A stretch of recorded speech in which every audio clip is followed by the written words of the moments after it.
Okay, so here we go. Today we are talking about 12.3, chapter 12.3. We're going to be talking about molarity. So our objectives here today are to make calculations involving molarity. And you're going to see a capital letter M there. We're going to talk about what that is today.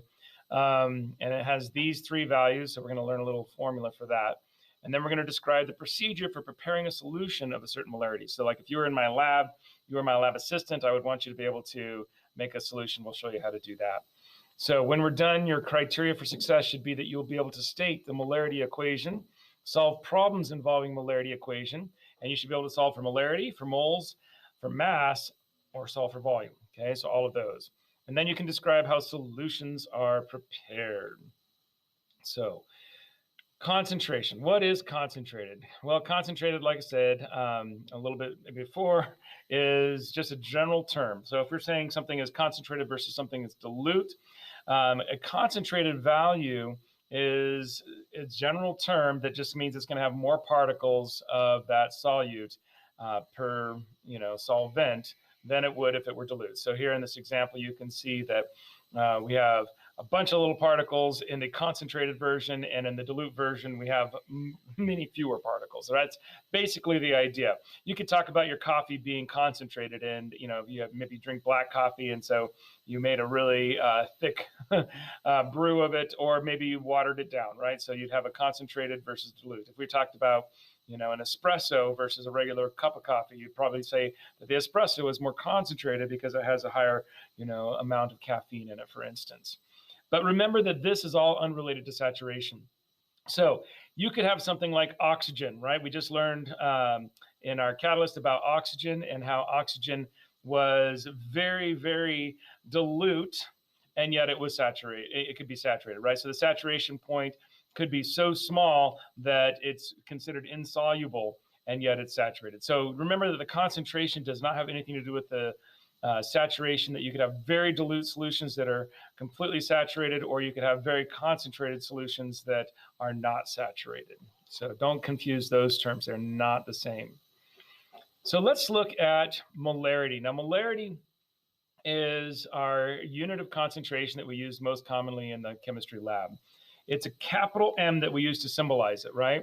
And it basically means the number of moles of solute per liter of solution. Now, really focus in here on the term solution, okay? Because we're going to learn about another term here in a little bit called molality. And molality actually has to do with solvent, but we're going to talk about molarity, and molarity has to do with solution. So, the solution has a solvent and the solute in it. And so we need to consider the total volume of those two things as they're already mixed together when we calculate molarity. So moles of solute, that's a little particle. Let's say we're dealing with sugar. That's the amount of sugar we have in our solution. And it's the sugar water solution, not just the water, but the sugar water, right? Moles of solute per liters of solution. So let's say we have an example here, and we're trying to figure out the molarity of a solution that has 25 grams of sodium chloride dissolved in a total solution volume of 160 mils. Now, we can solve these things with the step format. And when we do that, we want to write out our givens and our unknown, right? So how would we write that out? Well, we could say what our mass is, but the mass, remember, is not where we ultimately are going to need to go if we're dealing with this formula, right? This formula has moles, and so we're going to need to convert that to moles. Don't forget that we convert that to moles using our standard molar mass on the periodic table, right? So we have to go to the periodic table, get our molar mass, and then convert that to moles. Also notice that because this is liters in our definition of what molarity is, then if we are given something in milliliters, then we better convert it to liters, okay? So make sure you convert to liters, make sure you've got moles, and then you can plug it in. So here's our formula. Basically, the molarity is equal to the moles divided by the liters, right? Now, again, if we were to go into a little bit more detail, we could say molarity is the moles of solute divided by the liters of solution, right? Okay, it's just a little bit more detail there. But if you want to just write the formula like this as you're showing your work and you're doing a step format, then that little formula is going to be just fine. And we've actually used N before, right, as our symbol for moles. And so if you wanted to do N over L or N over volume you could do something like that. But it's, this is not, these are not necessarily standard. But if you are showing your work, that's going to be fine for me. Way I would like it the most, which is giving the most information and telling me the greatest truth, is that one there in the middle, because it's telling me the moles of solute, liter solution. That's the formula I would love. But we'll take a couple variations of that. In this particular problem, we're solving for the capital M, so molarity. We don't have to manipulate in that mid-step there. And so then we would come up with the answer. We divide 0.427 moles by 0.160 liters, and we'd get 2.7 molar. And that's how we actually say this. We say molar. Okay, so this is a 2.7 molar solution. Kind of seems kind of a weird thing to say. It's 2.7 molar, but that's the way we would say it. 2.7 molar solution of sodium chloride in water. All right, so that's how you would solve one of these problems.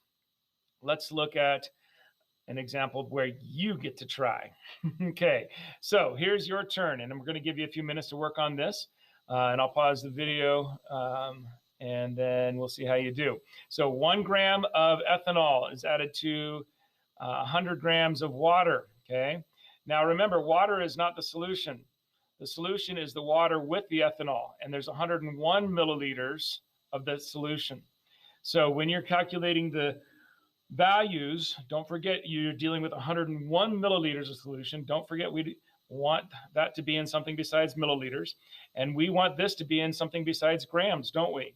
So we're going to have to go to the periodic table, and we're going to have to pull out our molar mass and convert that to moles. All right, so I'm going to give you a couple minutes to work on that. Then we'll come back together and see how you've done. All right, welcome back. Here we go. We're going to go ahead and figure out what the answer to this problem is. So as we start this, then we got to start with what we're given here. And so we've been given the 1.00 grams of the ethanol. And, if we were showing a little bit better work here, we'd probably want to make sure that we also had our values here. But we'd get 0.0217 moles of the C2H5OH, right?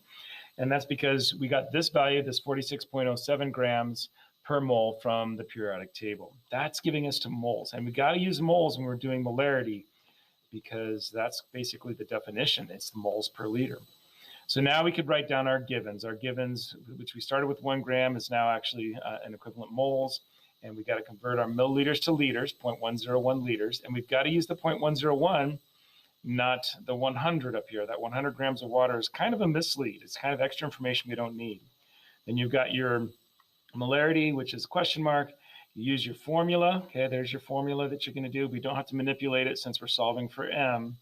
And so then we just got to plug it in. And so if we plug it in, 0.0217 moles of ethanol. And then for every 0.101 liters of solution, and then that's going to give me a 0.215 molar solution, capital M. Don't forget this has got to be a capital M as you write your answer down. That's the unit for molarity, is a capital M. So 0.215 molar solution. Raise your hand if you got that right so I can see how we're tracking. Okay, got lots of them. All right, good deal, good deal. All right, so let's go on to a little bit of humor. If you guys have an idea of the answer to this joke, I'd love to see your answer in the chat. What is this a picture of? What do you think this is? We're about ready to do the ba-dum-bum-ch. Yeah, some of you guys are guessing well. Let's be a little bit more specific though, peeps. This is a 5 molar solution. Yeah, there you go. Okay. All right, so let's talk quickly before we do some more practice problems with molarity. Let's talk about how we would actually prepare a solution. Now, again, pretend like you're a TA, you're a lab assistant for me, and you're in the lab, and I'm like, I need you to go make a solution. You're like, okay, well, what do you need? Well, I say, I want a 250 milliliters of a 1 molar solution of copper 2 chloride. You're like, sweet, easy, no problem, Powers, we got this. The thing that we've got to remember here when we make solutions is we got to remember to get a certain amount of water or whatever our solvent is, we got to get it into our container first. But we don't want to fill it all the way up to that total volume. We want to have less than that in there. So let's say maybe I put in about 100 mils, okay? And I've got that 100 mils in there. Now I can take my copper 2 chloride that I've measured out, and I can put it in, and then I can mix it up.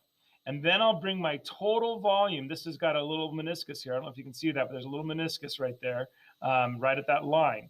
The bottom of my meniscus is right at that line. I bring my total volume up to the exact amount that I want. Okay, so if this is a 250 milliliter volumetric flask, let's say, and I bring that right up to 250. I need my total volume to be 250 mils. And so when you make a solution, make sure that you don't get me 250 mils and then pour the stuff in, because that stuff is going to raise up the overall volume, right? Because you're adding a solid to a liquid and the volume is going to increase.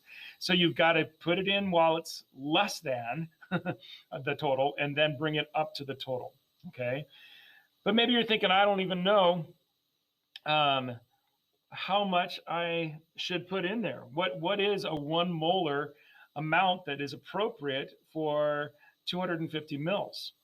Well, 250 milliliters is a quarter of the liter, right? And so if you're thinking about, if I wanted to make a 1 molar solution and I wanted a liter of it, then I would just figure out what 1 mole of copper 2 chloride is. But because I don't want a whole mole of copper 2 chloride, because I don't want a whole liter, then I've got to just basically divide that by 4, right? I've got to have a quarter of that. So let's look at how we would solve that problem. And this is basically what you do. You'd want to find the mass of the solute that you need, okay?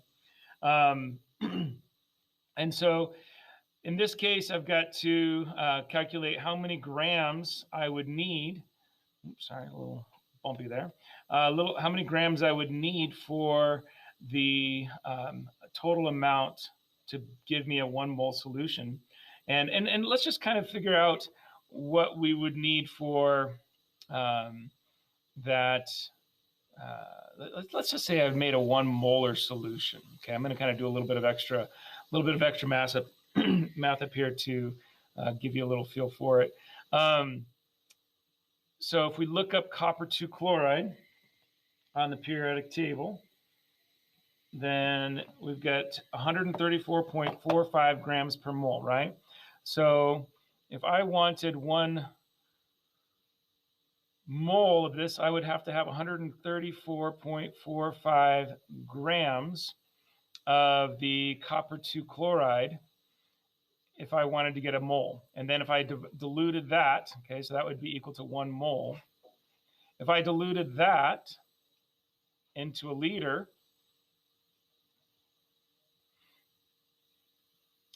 then, of my solution, then I would end up having a 1 molar solution, right? Okay, so that would be the capital M. I would get a 1 molar solution. If I took that many grams of copper 2 chloride and I put it in a liter solution, I'd get a 1 molar solution. Okay, now this calculation here is a little bit messed up from what you just saw over on the previous one, because you'll notice that that says 1 molar, and then this one says 0.1 molar. Okay, so a little bit different on this side, and that's why the values are a little bit different from maybe what you would expect. So let's say, well, if I wanted a 0.1 molar solution, then I'm going to have a tenth of that, right? So if I take a tenth of that, I'm looking at 13.445 grams of the copper 2 chloride, right? And then that would be a 0.1 mole solution for 1 liter, okay? So I would have a 0.1 molar solution now. Okay. And so if I use that much, remember I said that basically if we wanted to find out what it would basically be a fourth of it, since we want, instead of a whole liter, we want, 250 mils. We'd want a fourth of that. And so you could see that if I take a fourth of that, then I'm going to get this value here. So you're wondering, like, what is it that, where are we getting that 3.36 from? And so you can just see the work here. I want 0.025 moles of the copper 2 chloride solution. That's a fourth of that 0.1, right? So we showed you pretty logically what the 0.1 would be, but I want a fourth of that. And so that's my total concentration I need of copper 2 chloride. And so if I wanted to calculate, I could say, well, that's 134.45 grams for every mole. Okay, and this is the copper 2 chloride. Okay, so I'm just kind of giving you a different way to look at it. And you can see that now my moles would cancel out, and then I would get the value of 3.36 grams. Okay, so basically this whole thing right here, I just rewrote it down here just to kind of give you the version that has the parentheses. So you can see again, though, that that's a fourth of what we have up there, okay, that 13.445. So you now have found the mass of the solute that you would need to put into the container if I wanted 0.1 moles. Now, if I wanted a 1 molar solution instead of the 0.1 molar solution, then I would just multiply that by 10, right? Because that's what I took a 0.1, and so if I wanted a 1 molar, I'd multiply it by 10, so I'd need that 33.6 grams to make a 1 molar solution, right? That would be for a 1 molar solution. Okay. All right. To the student that asked the question, you could add the copper 2 chloride first. Yeah, the student asked, could we just add the copper 2 chloride first and then put the water in? Yeah, absolutely, you could do that. Yeah, and then the student, another student just asked if we were giving a final answer, would we give a final answer as 33.6, or would we have to just take it to, or to 3.36, or would we take it to 1 sig fig and just do 3 grams? Yeah, if all we were asking for was a 0.1 and we didn't care if it was a 0.100, then yeah, you would have to take this to 3 grams.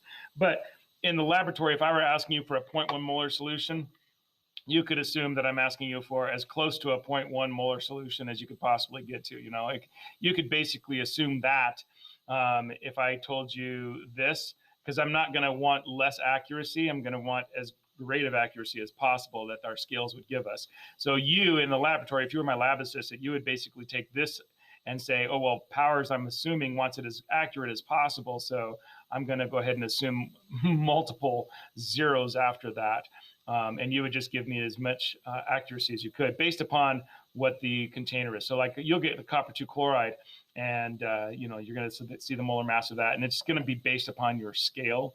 So whatever your scale is able to measure out, then that's the greatest degree of accuracy that you could give me. All right, so there we go. That's how you would make a solution if you were a lab assistant. Now you know. All right, so we're going to take just a little bit of time. And I want you to try to answer this question. Now, yeah, so the answer to this, okay, the answer to this is that the solution would end up being too diluted, okay, because if you put the material into 1 liter, then you're going to end up having a greater than 1 liter total volume. And so because it would have a greater than 1 liter total volume, now the solution is too diluted. So it'd basically be like having a, like a 0.98 molar solution instead of a 1 molar solution.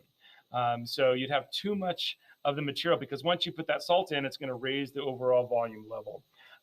So that's going to be the problem. I think probably you guys, some of you were trying to get me to that, but that is the answer that we're looking for.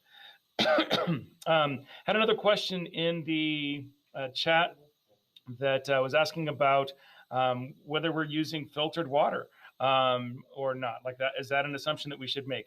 If you are making a solution in a laboratory, you would definitely want to be using distilled water or deionized water. You want to be using filtered water. You want to be using water that is just water and does not have these other ions in it. Now, the truth of the matter is, for the most part, when you're doing most experiments, at least in a high school chemistry lab, it's not really going to make a difference for most of your results. But absolutely, if you're in a quantitative lab, then those small amounts of ions that you'd have from different types of materials that are in your tap water, that those could totally throw off your results. So yeah, most of the stuff that we do here in the chemistry lab for high school, we give you distilled water to do your solutions. We make our solutions with distilled water, and water that is, as pure as that, we can get it cheaply available. If you're in a chemistry laboratory, you're going to be using, like if you're in a college chemistry laboratory or professional one, you're going to be using even better equipment to make sure that that is as pure water as you possibly can, so that it doesn't mess up your results. Yeah, so that's a great question. All right, let's continue on. So there's another term called molality, and molality is not one that we use as much in the chemistry laboratory, but it's actually really easy to calculate things for. Notice that we have a lowercase m, and it's italicized. So if you see a lowercase italicized m, this is the value for molality. And its meaning is a little bit different. Notice we still have moles of solute up here. That was the same as molarity. But what we put down here is not liters of solution, but it's kilograms of solvent.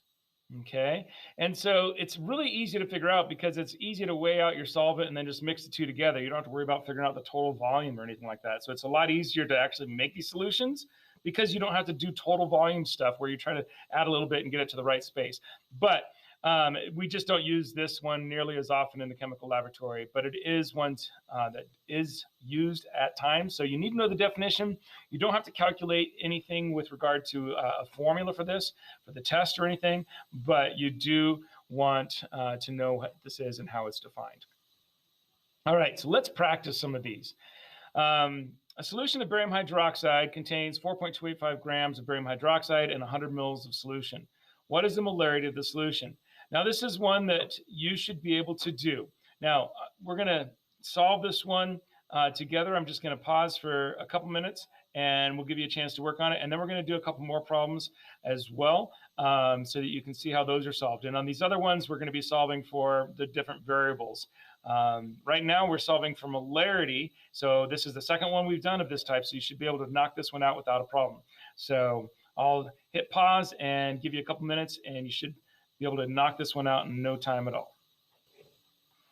Okay, so people here in class seem to have knocked this out pretty quickly and easily. So hopefully you guys at home are in the same boat. If we start with the 4.285 grams of barium hydroxide, right, we've got to then convert that to moles. That's our first step.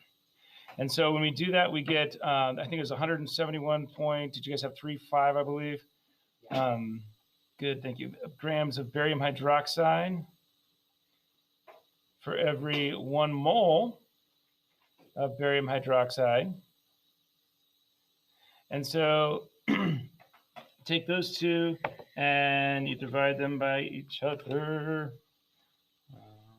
0.285 divided by 171.35. So you get this 0.02501. And I think that when I did it earlier in the other class, I used a slightly different number, and I think I got 0.2498 or something like that. But we want to have these 4 sig figs, okay? Because we have 4 sig figs in each of our original parts of our problem, right? And so then we've got to divide that, right? So if we show our formula is capital M molarity is equal to the moles divided by the liters, right? And so we've got to plug it in. And so we'll put in that 0.02501 moles of the barium hydroxide for every right? Because this is 100 milliliters, so it's 0.1000 liters of solution. So then we basically are just moving that decimal point over 1, right? So we should get an answer of 0.2501 as our capital M molarity. Okay. So that's how you would get an answer there. Like I said, I think in the previous class I got that answer because I used a slightly different decimal value right there. But that's the way you would solve that problem. Okay, so let's go ahead and look at another problem. How many milliliters of 0.250 molar solution are required to provide 1.68 grams of sodium carbonate? So if you look at the overall formula, we have capital M is equal to moles over liters, right? So now they're asking for the milliliters. So now you've got to solve for that part of the problem down there, okay? And so you're going to have to take your grams and convert it to moles, and then you're going to take that value of there and for molarity, right? And that's going to go right there. And that would be how you would solve this problem. So it's not any different. This is just going to take a manipulate step, right? So we're going to have to add one step to our solution, and we're going to have this as our manipulate step for our formula, where we solve for the liter, solve for the volume, instead of solving for the molarity. Okay, so I'm not going to have you guys do that one right now. You guys can practice that on your own if you'd like, but that's what you would do there. And on this one, here you're looking for the number of grams, right? They give you the 2.50 liters, right? So we'd have the 2.50 liters on bottom, and then it says it's a 1.75 molar solution. So we'd actually have 1.75 molar solution here, and now we have to solve for what's up on top. So we're going to have to solve for moles first, right? And then we're going to have to convert that to grams. Once we get the moles, then we'll need to convert it to grams. Since we're dealing with barium nitrate, we can do that. But again, I'm not going to make you solve that one right now, but that's how you would do that problem there. And then finally, as we would finish off this, we would say, what is the molarity of a solution of 14.0 grams of ammonium bromide and enough water to make 150 milliliters of solution? Okay, so this one, again, we look at, well, we've got this ammonium bromide, and so if we can take that and convert it to moles, right? And then it says we want to make 150 milliliter solution, so that's 0.150 liters of the solution that we're looking for. We want to know what the molarity is. So it's kind of just wording the question in a different way, but you're still solving for that capital M there to get that answer. So we're going to have to take that 14 grams first and then work that and turn it into moles. And that'll give us our value there. Okay, so these are how these problems are solved. And again, you can practice those on your own if you need additional practice. And you can come check with me and I'll give you guys the answers for those.